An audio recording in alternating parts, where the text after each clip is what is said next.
Hi students, welcome to another video of Smartly Learn. In this video, let's find a solution for the fourth question in exercise 7.7.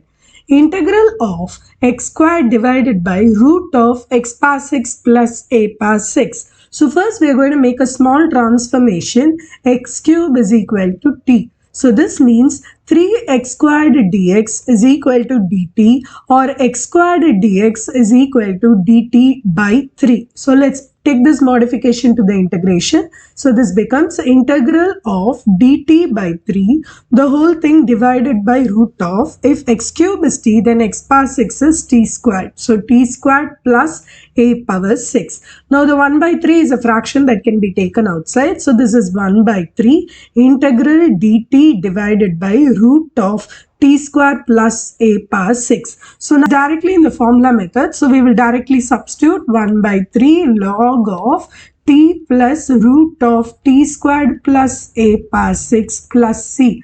Remember, t is a temporary variable, so we'll put back the values. So this is 1 by 3 log of x cube plus root of x power 6 plus a power 6 plus c.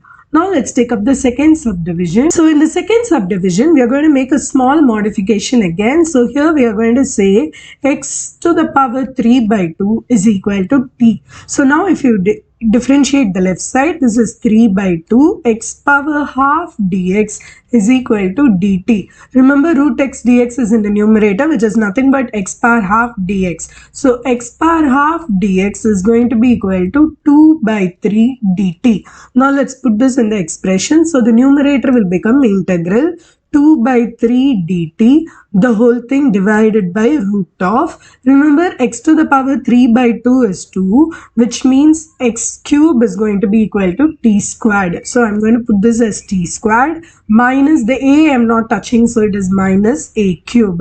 So you can take the 2 by 3 outside. So this is 2 by 3 integral dt divided by root of t squared minus a cube. Now you can directly apply the formula because this is of the form x square minus a square. So let's apply the formula. There's a 2 by 3 outside, so we're placing that 2 by 3 of log of t plus root of t squared minus a cube plus c. So now we can put back the t's value. So 2 by 3 log of x to the power 3 by 2 plus root of x cube minus a cube plus c. In the next video, we will find the solution for the fifth question in this exercise. See you in the next video. Bye.